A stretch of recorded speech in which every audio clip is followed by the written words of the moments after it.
میں نے جو متعدد مواقع سے آیات مبارکہ آپ کو سنائی کہ ہر جگہ پر چوٹی کی چیز صبر ہے، آخری چیز جو بیان ہوتی ہے وہ صبر ہے۔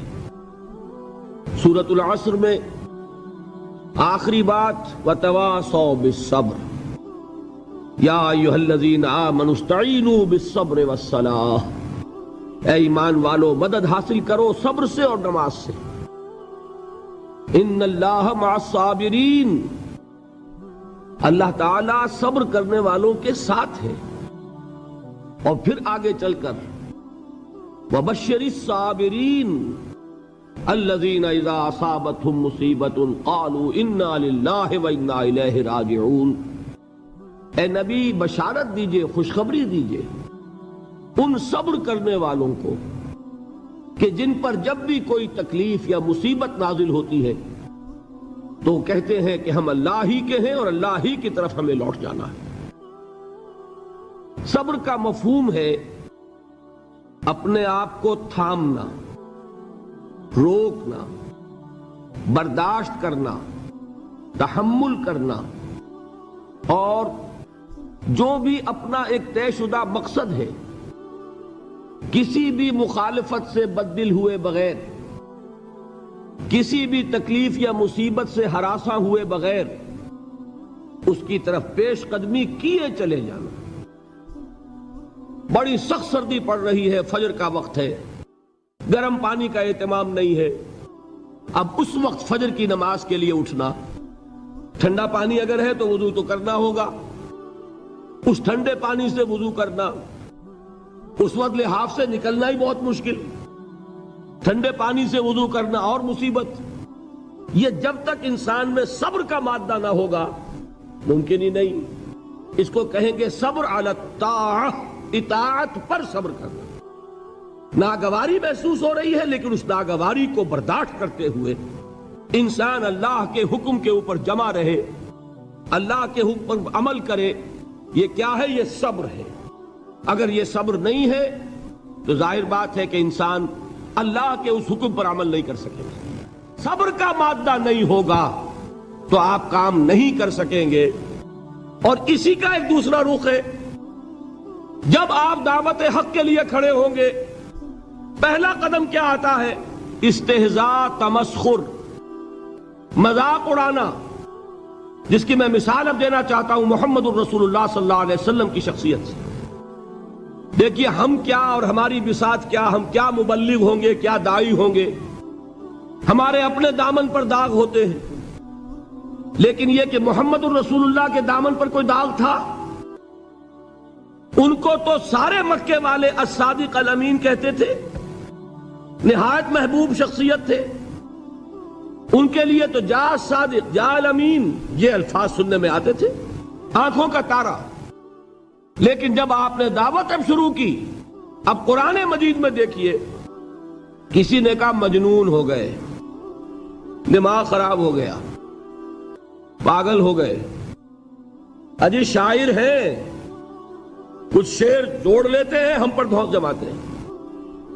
کسی نے کہا ساحر ہیں، کچھ جادو سیکھ لیا ہے، یہاں تک کہ ایسے بدبخت بھی پیدا ہوئے، قرآن میں ہے ساحر کذاب، سحر کرنے والا جادوگر نہایت جھوٹا۔ یہ الفاظ کہے جا رہے ہیں کس کی شان میں؟ محمد الرسول اللہ صلی اللہ علیہ وسلم۔ قرآن میں نقل کیا گیا یا ایھا الذی نزل علیہ الذکر انک لمجنون۔ کبھی آپ نے اس کا ترجمہ سوچا؟ اے وہ شخص، دیکھیے تصور کیجئے حضور جا رہے ہیں، تشریف لے جا رہے ہیں، کسی دعوت میں ہے، تبلیغ میں، یا ویسے ہی تشریف لے جا رہے ہیں، اور کوئی ایک جمگھٹا ہے لوگوں کا، ادھر سے فقرہ آتا ہے، تیر کی طرح لگتا ہے دل میں جا کر محمد کے صلی اللہ علیہ وسلم۔ اے وہ شخص جس کا یہ خیال ہے کہ اس پر کوئی ذکر نازل ہو رہا ہے، ہمارے خیال میں تو تمہارا دماغ خراب ہو گیا ہے۔ یا ایھا الذی نزل علیہ الذکر انک لمجنون، کہا کہ نہیں کہا؟ اور یہ نہ سمجھیے کہ حضور صلی اللہ علیہ وسلم کے قلب مبارک کو تکلیف نہیں ہوتی تھی۔ میں قرآن سے ثابت کروں گا، میں کہیں کوئی کہانیاں بیان نہیں کرنا چاہتا۔ قرآن نے کہا ہے وَلَقَدْ نَعْلَمُ انک یضیق صدرک بما یقولون، اے نبی ہمیں خوب معلوم ہے صلی اللہ علیہ وسلم کہ جو کچھ یہ لوگ کہہ رہے ہیں اس سے آپ کا سینہ بھجتا ہے، یہ جو گھٹن ہوتی ہے، صدمہ ہوتا ہے۔ انک یضیق صدرک بما یقولون، ہمیں خوب معلوم ہے کہ جو کچھ یہ باتیں آپ کو سننی پڑ رہی ہیں، یہ کڑوی کسیلی باتیں، یہ جو فقرے چست ہو رہے ہیں، استہزاء ہو رہا ہے، تمسخر ہو رہا ہے۔ سورہ حجر میں ہے، ایک جگہ کھڑے ہوئے لوگ قرآن کا مذاق اڑا رہے ہیں، بھائی فلاں آیت تم لے جانا، فلاں آیت میری ہوگی، اس کے ٹکڑے کر رہے ہیں، اس کے ٹکڑے حصے بکھرے کر کے قیمہ بنا کر ان آیات کا تمسخر اڑا رہے ہیں۔ ایک جگہ قرآن مجید میں مذکور ہے کہ فرشتوں کا مذاق اڑ رہا ہے، بھائی یہ دیکھو محمد نے کہا ہے صلی اللہ علیہ وسلم کہ جہنم پر تو کل 19 فرشتے ہیں، علیہا 19 قرآن میں آیت نازل ہوئی۔ ایک پہلوان کہتا بھائی 10 کو تو میں سنبھال لوں گا، باقی 9 کا تم انتظار کر لو۔ یہ باتیں آ رہی ہیں حضور کے کانوں میں، کلام الہی کے ساتھ کیا سلوک ہو رہا ہے، مجھ پر کیا فقرے چست کیے جا رہے ہیں، مجھ پر جس طریقے سے استہزاء اور تمسخر کا رویہ اختیار کیا گیا ہے، دل بھج رہا ہے، دل میں صدمہ ہے۔ دیکھیے سورہ نون ہے، اور میرے نزدیک یہ دوسری وحی ہے جو حضور پر نازل ہوئی ہے، اس کی ابتدائی آیات، نون والقلم وما یسطرون ما انت بنعمت ربک بمجنون وان لک لاجرا غیر ممنون وانک لعلی خلق عظیم فستبصر ویبصرون بأیکم المفتون ان ربک هو یعلم بمن ضل عن سبیلہ وهو اعلم بالمہتدین۔ نون، قسم ہے قلم کی اور جو کچھ یہ لکھتے ہیں۔ اے نبی آپ اپنے رب کی نعمت سے مجنون نہیں ہیں۔ یہ کیوں کہا جا رہا ہے؟ حضور کو جو صدمہ پہنچا ہے وہی نازل ہوئی ہے دل جوئی کے لیے، تسلی کے لیے۔ آپ کیوں برا منا رہے ہیں؟ اے نبی آپ کیوں صدمہ اور رنج اور اندوہ محسوس کر رہے ہیں؟ ان بدبختوں کے کہنے سے کوئی آپ مجنون ہو جائیں گے؟ مانتا بے نعمت ربک بمجنون وَإِنَّ لَكَ لَأَجْرًا غَيْرَ مَمْنُونَ، آپ کو جو یہ صبر کرنا پڑ رہا ہے، آپ کو جو یہ جھیلنا پڑ رہا ہے، اس کی وجہ سے آپ کو وہ اجر ملے گا جس کا سلسلہ کبھی منقطع نہیں ہوگا۔ وَإِنَّكَ لَعَلَىٰ خُلُقٍ عَظِيمٍ، اور اے نبی آپ تو خلق عظیم کے حامل ہیں۔ آپ کا اخلاق، آپ کا کردار، آپ کی سیرت، آپ کی شخصیت میں طہارت، نفاست، پاکیزگی، آج تک دنیا نے کوئی پاگل، کوئی مجنون ایسا بھی دیکھا؟ یہ ساری باتیں اللہ تعالیٰ حضور کی دلجوئی کے لیے فرما رہے ہیں۔ اس سے آپ اندازہ کیجئے کہ کتنا صدمہ ہوتا ہوگا۔ یہی ہے، اس ساری چیز کو جمع کیجئے تو یہ چیز کیا ہے؟ وَاصْبِرْ عَلَىٰ مَا يَقُولُونَ وَاهْجُرْهُمْ هَجْرًا جَمِيلًا، صبر کرو اے نبی، صبر کرو اے محمد صلی اللہ علیہ وسلم، جھیلو اور برداشت کرو اس پر جو یہ کہہ رہے ہیں۔ یریدون لیطفئوا نور اللہ بافواہہم، یہ چاہتے ہیں کہ اللہ کے نور کو اپنے منہ سے بجھا دیں، پھونکے مار کے ہی بس۔ نور خدا ہے کفر کی حرکت پہ خندہ زن، پھونکوں سے یہ چراغ بجھایا نہ جائے گا۔ یریدون لیطفئوا نور اللہ بافواہہم واللہ متم نورہ ولو کرہ الکافرون، یہ چاہتے ہیں کہ اپنے منہ کی پھونکوں سے اللہ کے نور کو بجھا دیں، حالانکہ اللہ تعالیٰ تو اپنے نور کا اتمام فرما کر رہے گا، خواہ ان کافروں کو کتنا ہی ناگوار ہو۔ اس کی ترجمانی ہے نور خدا ہے کفر کی حرکت پہ خندہ زن، پھونکوں سے یہ چراغ بجھایا نہ جائے گا۔ یہی وجہ دیکھیے مکی صورتوں میں خود نبی اکرم صلی اللہ علیہ وسلم کو اتنے مختلف پیرایوں میں صبر کا حکم دیا گیا۔ کچھ مثالیں میں دے چکا ہوں، وَلِرَبِّكَ فَاصْبِرْ، اسی طریقے سے وَاصْبِرْ كَمَا صَبَرَ أُولُو الْعَزْمِ مِنَ الرُّسُلِ، اے نبی صبر کیجئے جیسے کہ صبر کیا ہمارے اولو العزم رسولوں نے۔ وَاصْبِرْ وَمَا صَبْرُكَ إِلَّا بِاللَّهِ، اے نبی صبر کیجئے اور آپ کا صبر تو اللہ ہی کے سہارے ہے۔ وَاصْبِرْ لِحُکْمِ رَبِّكَ، یہ سورہ نون جس کی ابتدائی آیات میں نے آپ کو سنائی، نون والقلم وما یسطرون ما انت بنعمت ربک بمجنون، اس کا اختتام کیا ہوتا ہے؟ وَاصْبِرْ لِحُکْمِ رَبِّكَ وَلَا تَكُنْ كَصَاحِبِ الْحُوتِ اِذْ نَادَىٰ وَهُوَ مَكْظُومٌ، اے نبی صبر کیجئے اپنے رب کے فیصلے کا، انتظار کیجئے اور اس مچھلی والے کے مانند نہ ہو جائیے۔ مچھلی والا کون؟ حضرت یونس علیہ السلام۔ مچھلی والے نے اپنے دینی حمیت اور غیرت جو تھی اس کی وجہ سے اللہ کے حکم کا انتظار نہیں کیا، اپنی قوم کو چھوڑ کر چل دیے۔ نبی کا، رسول کا یہ معاملہ ہوتا ہے، جیسے کہ آپ کو معلوم ہے کوئی افسر ہے کسی حکومت کا، وہ اپنی پلیس آف ڈیوٹی کو نہیں چھوڑ سکتا، he must stick to his place of duty. بڑے افسرز کے لیے تو یہ بہت بہت اہم بات ہے۔ تو اے رسول، جہاں آپ کو ہم نے تعینات کیا ہے آپ وہاں سے ہل نہیں سکتے کہ ذرا مخالفت ہوئی، لوگوں نے فقرے چست کیے اور آپ کہیں اور چل دیے، دفع ہوئیے، یہ بات نہیں سننا چاہتے، میں کسی اور کو سناؤں گا، ہو سکتا ہے نا؟ ہم تو کرتے ہیں نا یہ، اس لیے کہ ہمیں تو اللہ نے کہیں تعینات تو نہیں کیا نا۔ اگر ایک جگہ کے لوگ بات نہیں سنتے، چلو بھائی ہم کہیں اور جائیں گے، وہاں بات سنائیں گے۔ لیکن رسول کا معاملہ ہوتا ہے جو اس کی پلیس آف اپوائنٹمنٹ ہے، he cannot leave his place without the express permission of Allah subhanahu wa ta'ala۔ آپ نے یہ سنا ہوگا، سیرت کی تقاریر میں پڑھا ہوگا کہ مدینے کی طرف ہجرت کی اجازت حضور نے تمام صحابہ کو دے دی، خود منتظر رہے جب تک کہ اللہ کی طرف سے اجازت نہیں آ گئی۔ حضرت ابوبکر پوچھتے رہتے تھے حضور اجازت آ گئی کہ نہیں؟ نہیں ابھی نہیں آئی۔ حضور اذن آ گیا؟ نہیں آیا، ابھی نہیں آیا۔ حبشہ کی طرف سب کو بھیج دیا، اجازت دے دی جو جانا چاہے چلا جائے۔ حضور کی صاحبزادی جو حضرت عثمان کے نکاح میں تھی وہ بھی ہجرت کر رہی ہے، لیکن حضور تو نہیں گئے۔ رسول نہیں چھوڑ سکتا اپنی جگہ کو، یہاں تک کہ تمام تقریباً صحابہ چلے گئے، حضور رہ گئے، حضرت ابوبکر رہ گئے، حضرت علی رہ گئے، اور حضرت ابوبکر پوچھ رہے ہیں بار بار اجازت آئی یا نہیں؟ نہیں ابھی نہیں آئی۔ حضرت عائشہ نے واقعہ بیان کیا کہ ایک روز اچانک دوپہر کے وقت ہم نے دیکھا کہ حضور نے اپنے پورے جسم کو ڈھانپا ہوا ہے، چہرے کو بھی کپڑے میں ڈھانکا ہوا ہے اور تشریف لا رہے ہیں۔ یہ اس میں تعجب کی بات یہ کہ عرب میں آج بھی آپ کو معلوم ہے کہ یہ چیز جو ہے ان کی روایات کے خلاف ہے کہ دوپہر کے وقت کوئی کسی سے ملنے جائے۔ یہ وقت جو ہے قیلولے کا ہے، آرام کا ہے۔ تو این ٹھیک دوپہر کے وقت تشریف لائے حضور، آپ نے آ کے حضرت ابوبکر سے فرمایا کہ اجازت آ گئی ہے۔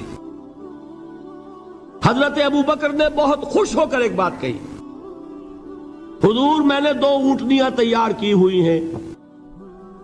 یعنی اب آپ وہ تو سوچتے تھے نا شاباش ملے گی کہ میں نے تیاری کی ہوئی ہے، میں نے 2 اونٹنیوں کو خوب کھلا پلا کے فربا کیا ہوا ہے، بڑی توانا ہے تاکہ ہم تیزی کے ساتھ سفر کر سکیں۔ حضور نے توقف کیا، فرمایا ہاں ٹھیک ہے، 1 اونٹنی میں استعمال کروں گا لیکن میں اس کی قیمت ادا کروں گا۔ حضرت ابوبکر کی آنکھوں میں آنسو آ گئے، روتے ہوئے کہا حضور مجھ سے یہ مغایرت، کیا یہ جان اور مال کسی اور کے لیے ہے؟ آپ مجھ سے بھی کہہ رہے ہیں میری اونٹنی جو ہے وہ بھی بلا معاوضہ آپ قبول نہیں فرما رہے۔ یہ ہے محمد الرسول اللہ کی غیرت اور حمیت کا معاملہ۔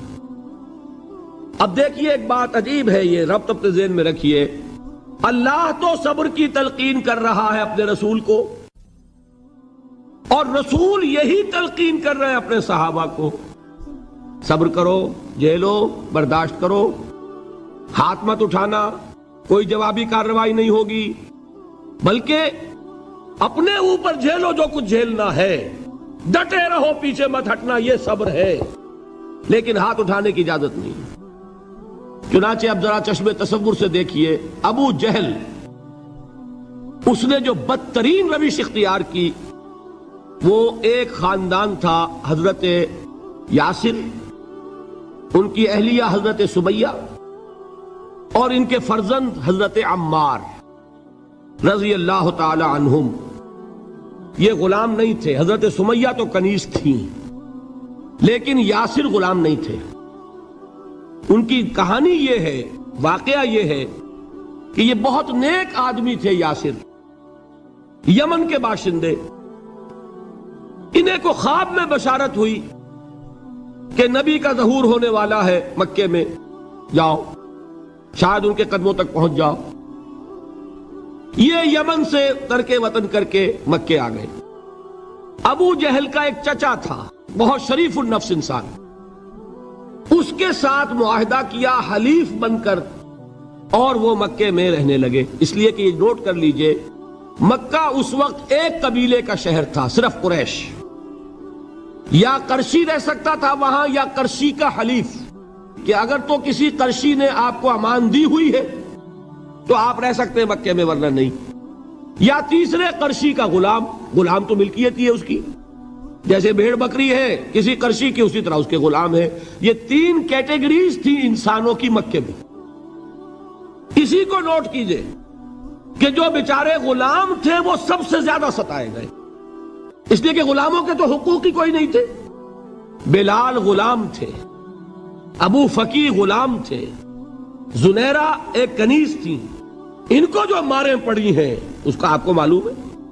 حضرت بلال کے ساتھ جو کچھ امیہ ابن خلف نے کیا، کہ جس طریقے سے کہ حیوانوں کی لاشیں جو ہے کھینچ کر گھسیٹ کر لے جائی جاتی ہیں، ان کی گردن میں رسی ڈال کر گھسیٹتے، اسی طریقے سے حضرت بلال کے گردن میں رسی ڈال کر ٹھیک دوپہر کے وقت مکے کی سنگلاخ گلیوں کے اندر گھسیٹا جاتا تھا۔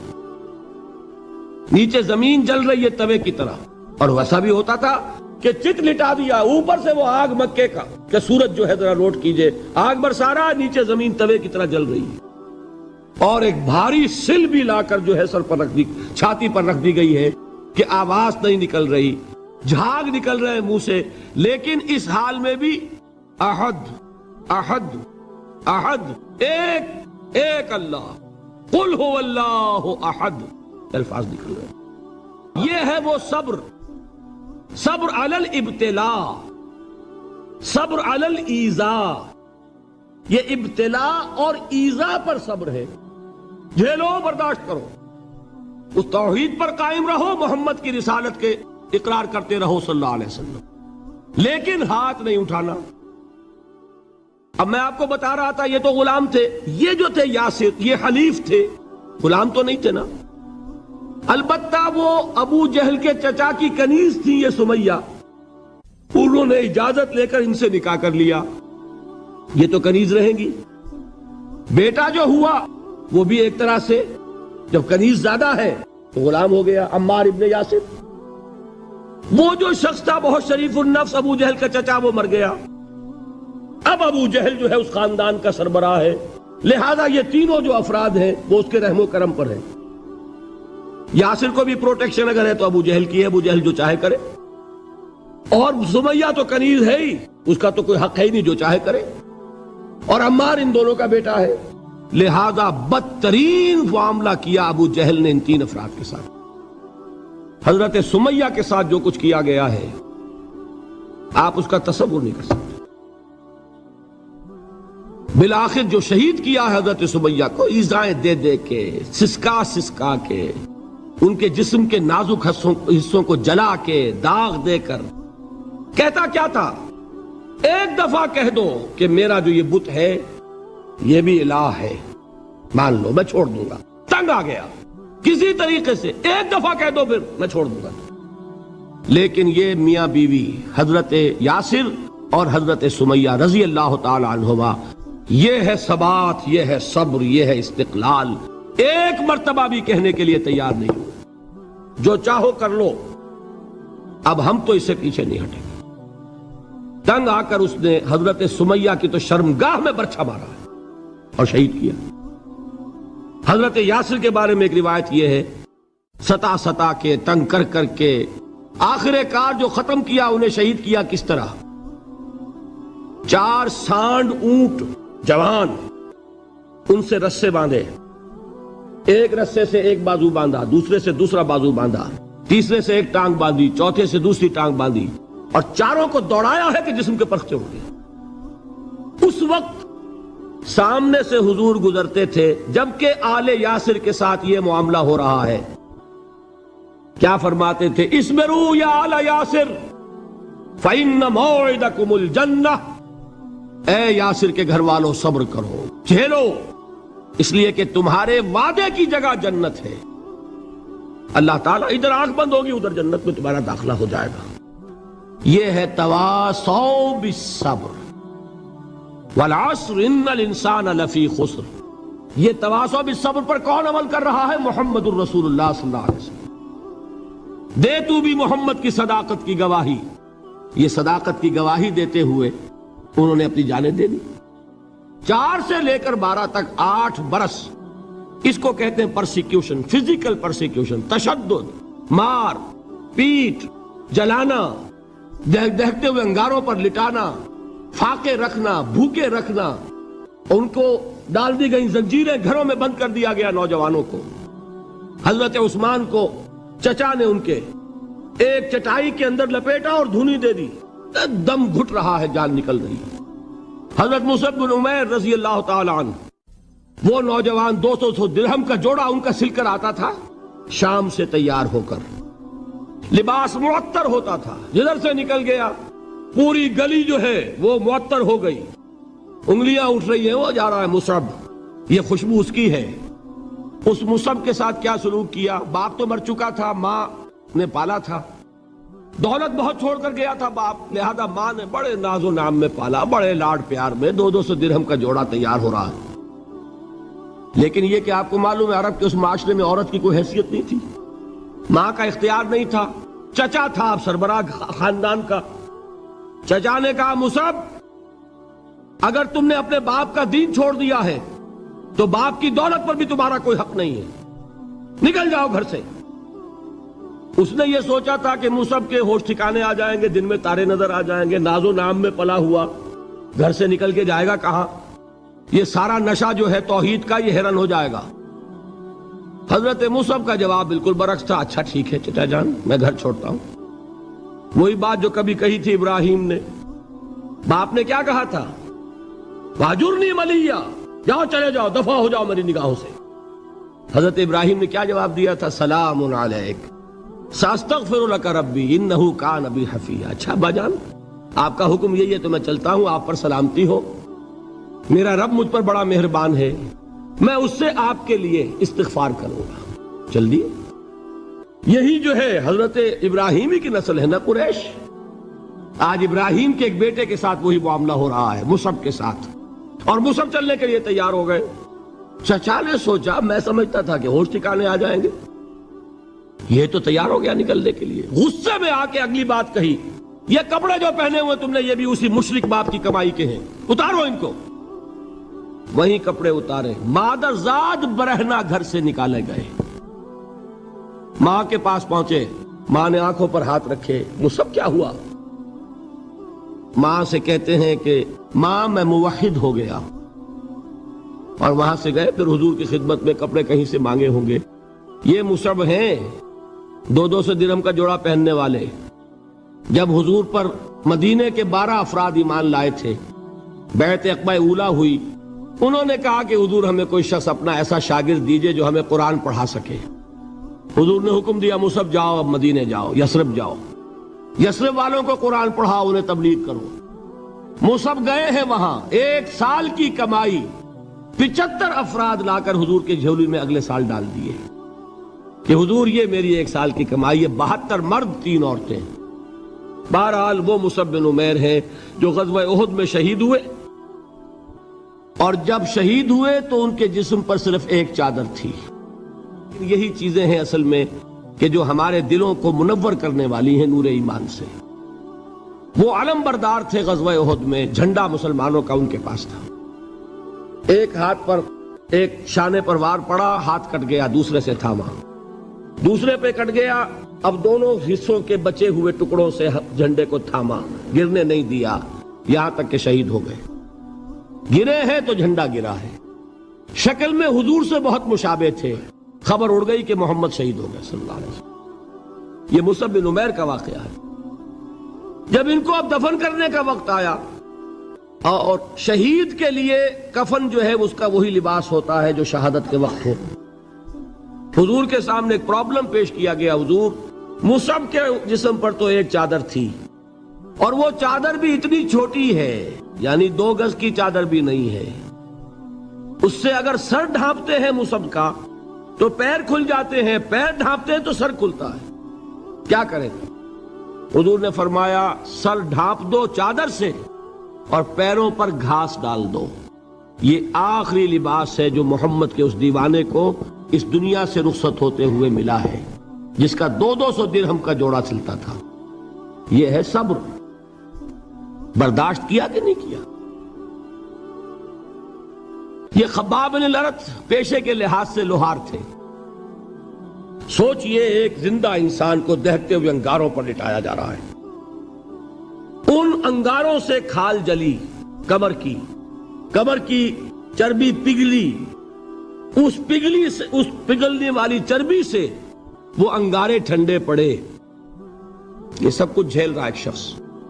سوچنے والوں نے سوچا نہیں ہوگا کیا جرم تھا ان کا، تو بڑا شریف آدمی ہے، بہت اچھا کاریگر ہے، وقت پر کام دیتا ہے، مناسب اجرت لیتا ہے، یہ کیا ہوا؟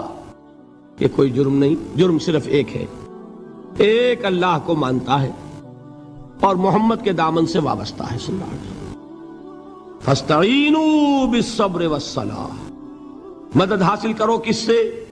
صبر سے اور نماز سے۔ ان اللہ مع الصابرین، جان لو کہ اللہ تعالیٰ صبر کرنے والوں کے ساتھ ہے۔ ولا تقولوا لمن يقتل في سبيل الله اموات، اور ہرگز نہ کہو اسے جو اللہ کی راہ میں قتل ہو جائے کہ وہ مردہ ہے۔ بل احیاء ولکن لا تشعرون، نہیں، وہ زندہ ہے لیکن تمہیں ان کا شعور نہیں ہے۔ اور سنیے اب یہ آیت اہم ترین ہے صبر کے موضوع پر۔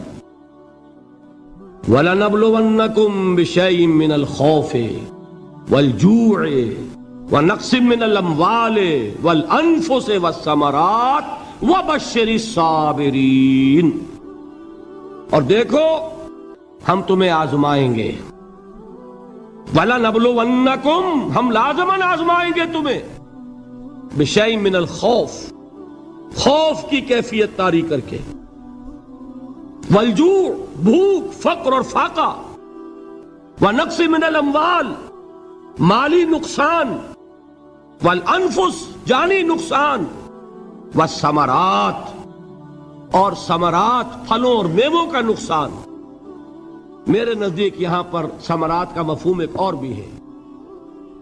ایک تو صاف تھا کھجور کی فصل تیار ہے، غزوہ تبوک جانے کا حکم مل گیا، کون اتارے گا؟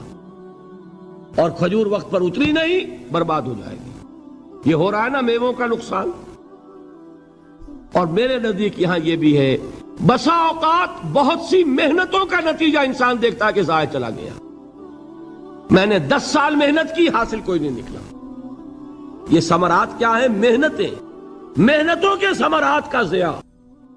کوشش آپ نے کی، قسمت کی خوبی دیکھیے، ٹوٹی کہاں کمن، 2-4 ہاتھ جب کے لبے بام رہ گئے۔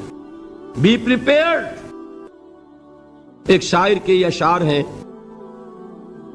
یہ فصل امیدوں کی ہمدم اس بار بھی غارت جائے گی، سب محنت صبحوں شاموں کی اب کے بھی اکارت جائے گی۔ میرے نزدیک یہ ثمرات کا جو لفظ یہاں آیا ہے، وَنَقْصٍ مِّنَ الْأَمْوَالِ وَالْأَنفُسِ وَالثَّمَرَاتِ، سب محنت صبحوں شاموں کی اب کے بھی اکارت جائے گی۔ دھرتی کے کونوں کھدروں میں پھر اپنے لہو کی کھاد بھرو، پھر مٹی سینچو اشکوں سے، پھر اگلی رت کی فکر کرو، پھر اگلی رت کی فکر کرو، جب پھر ایک بار اجڑنا ہے۔ ایک فصل پکی تو بھر پایا، تب تک تو یہی کچھ کرنا ہے۔ ایک مقصد ہے سامنے، انقلاب برپا کرنا ہے۔ ایک کوشش ناکام ہو جائے کوئی پرواہ نہیں، نیکسٹ، پھر تیار رہو ناکامی کے لیے۔ ایسا نہ ہو جو انگریزی میں کہتے ہیں hope for the best but be prepared for the worst. ایسا نہ ہو کہ دوسری مرتبہ ناکام ہو کے بددل ہو جاؤ، تمہاری ہمتیں جواب دے جائیں۔ نہیں، پہلے سے تیار رہو کہ دوسری مرتبہ بھی ناکامی آئے تو آئے، لیکن جب تک کہ کامیابی حاصل نہیں ہوتی ہمیں یہ کام کیے چلے جانا ہے۔ دیکھیے سیرت میں آیا کہ نہیں یہ واقعہ؟ بدر میں مسلمانوں کو فتح ہوئی تو احد میں زک پہنچی کہ نہیں؟ 70 صحابہ شہید ہوئے کہ نہیں؟ اگر ان کی ہمتیں جواب دے جاتی تو گاڑی کیسے چلتی آگے؟ تو فرمایا وَلَنَبْلُوَنَّكُمْ بِشَيْءٍ مِّنَ الْخَوْفِ وَالْجُوعِ وَنَقْصٍ مِّنَ الْأَمْوَالِ وَالْأَنفُسِ وَالثَّمَرَاتِ، ہم تمہیں لازماً آزمائیں گے خوف کی کیفیت سے، فقر و فاقے کی کیفیت سے، بھوک سے، جان کے نقصان سے، مال کے نقصان سے، محنتوں کے حاصل کے ضائع ہو جانے سے۔ وَبَشِّرِ الصَّابِرِينَ، اور اے نبی بشارت دیجئے صبر کرنے والوں کو۔ الَّذِينَ إِذَا أَصَابَتْهُمْ مُصِيبَةٌ، وہ کہ جب ان پر کوئی تکلیف آئے، کوئی مصیبت آئے، کوئی آزمائش آئے، قَالُوا إِنَّا لِلَّهِ وَإِنَّا إِلَيْهِ رَاجِعُونَ، وہ یہ کہیں کہ ہم اللہ ہی کے ہیں، اللہ ہی کی طرف لوٹ جانا ہے۔ یہ وہی انداز ہے جو میں نے فارسی کا شعر سنایا تھا آپ کو کہ سرے تسلیم خم ہے جو مزاج یار میں آئے۔ وہ ہمارا مولا ہے، ہمارا آقا ہے، اگر اسے یہی منظور ہے تو ہمیں بھی یہی منظور ہے۔ میں نے تسلیم و رضا کی بات کی تھی نا، آپ کو کچھ شعر سنائے تھے، ایک شعر اور سنیے، اور یہ کس کا ہے؟ محمد علی جوہر کا۔ ایک مرتبہ جیل گئے، ان کی ایک بیٹی جوان بیمار ہوئی، فوت ہو گئی، باہر چھوڑا انگریز نے، جاؤ بھائی دفن کر دو بیٹی کو۔ دوسری مرتبہ جیل گئے، دوسری جوان بیٹی اسی مرض میں مبتلا ہوئی۔ اب یہ جیل میں ہے، خبر پہنچی کہ دوسری بیٹی کے اوپر بھی اسی مرض کا حملہ ہوا ہے۔ ایک نظم لکھی ہے جس کا آخری شعر یہ ہے: تیری صحت ہمیں منظور ہے لیکن اس کو نہیں منظور تو پھر ہم کو بھی منظور نہیں۔ یہ ہے، جب تک یہ کیفیت نہ ہو اس میدان میں آدمی ثابت قدم نہیں رہ سکتا کہ میرے رب کو اگر یہ منظور ہے تو یہی مجھے منظور ہے، اور تیری صحت ہمیں چاہیے تو ضرور، لیکن ہمارے رب کو منظور نہیں تو ہمیں بھی منظور ہے۔ راضی برضائے رب۔ وَبَشِّرِ الصَّابِرِينَ الَّذِينَ إِذَا أَصَابَتْهُمْ مُصِيبَةٌ قَالُوا إِنَّا لِلَّهِ وَإِنَّا إِلَيْهِ رَاجِعُونَ۔ نہ شود نصیب دشمن کے شود ہلاک تیغت، سر دوستہ سلامت کے تو خنجر آزمائی۔ اولئک علیہم صلوات من ربہم ورحمہ، یہی ہے وہ لوگ جن پر ان کے رب کی طرف سے عنایتیں ہیں اور رحمتیں ہیں۔ وَأُولَئِكَ هُمُ الْمُهْتَدُونَ، اور یہی ہے وہ لوگ جو کامیاب ہونے والے ہیں، ہدایت پانے والے، ہدایت یافتہ۔ وَالصَّابِرِينَ فِي الْبَأْسَاءِ وَالضَّرَّاءِ وَحِينَ الْبَأْسِ، اور صبر کرنے والے، اصل نیکی ان کی ہے، جسمانی تکلیفوں میں صبر کرنے والے، فقر اور فاقے میں صبر کرنے والے، اور جنگ کے وقت صبر کرنے والے۔ اولئک الذین صدقوا واولئک هم المتقون، یہ ہے وہ لوگ جو صبر کرنے والے ہیں، یہ ہے جو سچے ہیں، جو اپنے دعوے میں نیکی کے اور ایمان کے صادق ہیں، اور یہی وہ لوگ ہیں جو متقی۔ اللہ تعالیٰ نے کیسے کیسے مسلمانوں سے کہا، مسلمانوں تمہیں زک پہنچی ہے تو انہیں بھی تو پہنچی تھی، ان کے 70 نہیں مارے گئے تھے بدر میں، ان کے حوصلے جو ہیں وہ تو پست نہیں ہوئے، وہ اگلے سال آ گئے تم پر چڑھائی کر کے، تم کیوں اتنا برا مان رہے ہو؟ تمہارے دل اتنے زخمی کیوں ہو گئے؟ تمہیں تکلیف پہنچتی ہے تو انہیں بھی پہنچتی ہے۔ اپنی غیرت جو ہے ہمیں ذرا اس کا جائزہ لینا چاہیے۔ لوگ باطل نظریات کے لیے کتنی قربانیاں دے رہے ہیں، لوگ باطل چیزوں کے فروغ کے لیے کتنی محنتیں کر رہے ہیں۔ جیسا کہ میں نے ابھی کہا تھا، اسی غیرت کو چیلنج کرنے کے لیے، ذرا آپ کی حمیت دینی کو جوش دلانے کے لیے، قادیانی نوجوان کتنی تعداد میں اپنے آپ کو دین کے لیے وقف کرتا ہے، اور آپ کتنے نوجوان ہیں جو اپنے آپ کو دین کے لیے وقف کر دیں، اور ہوں وہ کھاتے پیتے گھرانوں کے لوگ۔ یہ نہیں ہے کہ اگر کوئی اور کام نہیں کر سکتا تو پھر یہ ہے کہ وہ دین کے کام میں لگ جائے۔ باصلاحیت لوگ، کھاتے پیتے لوگ، ذہنی استعداد رکھنے والے لوگ، اونچے گھرانوں کے لوگ، وہ وقف کریں اپنے آپ کو دین کے لیے۔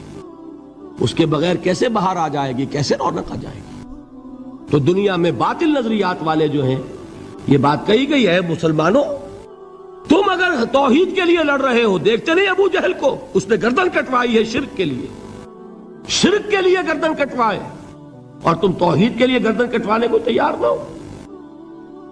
اس نے گردن کٹوائی کہ نہیں کٹوائی؟ اور کس طرح کٹوائی ہے؟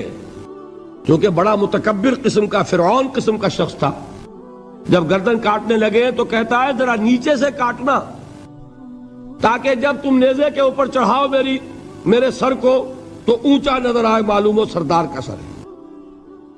وہ بدبخت مرتے ہوئے بھی جو اس کی یہ کیفیت تھی نا، اس کو ذہن میں رکھیے۔ تو یہ اس لوگوں نے قربانیاں دی، جانیں دی، تو فرمایا اگر تم ان سے زیادہ قربانی نہیں دو گے، یہ جو نوٹ کر لیجئے اس کو، مجرد اگر حق کو غالب کرنا اللہ کے ذمے ہو تو آنے واحد میں غالب کر دے گا، تمہیں تکلیف ہی دینے کی ضرورت نہیں۔ سمجھ رہے؟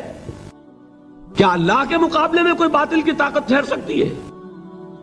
یہ تمہارے ایمان کا امتحان ہے، یہ تمہارے خلوص کی آزمائش ہے، یہ تمہارے امتحان کا ثبوت درکار ہے کہ اللہ تعالیٰ دیکھنا چاہتا ہے تم اس کے لیے اپنی جانیں قربان کرنے کو تیار ہو کہ نہیں، تم اس کے لیے تن من دھن لگانے کو تیار ہو کہ نہیں۔ اور یہ جان لو کہ اگر کفار اور مشرکین اور ملحدین اور باطل نظریات والے وہ جو کچھ قربانیاں اپنے باطل نظریات کے لیے دے رہے ہیں، ان سے زیادہ اگر تم نہیں دو گے تو حق غالب نہیں ہوگا۔ انہوں نے جو صبر کیا ہے اپنے باطل نظریات پر، اگر تم اس سے زیادہ صبر کا ثبوت نہیں دو گے اپنے اس حق پر تو حق غالب نہیں ہوگا۔ اس لیے فرمایا یا ایھا الذین آمنوا اصبروا وصابروا، نہ صرف یہ کہ صبر کرو بلکہ صبر میں اپنے دشمنوں سے آگے نکلو، ان کے صبر سے بڑھ کر صبر کرو۔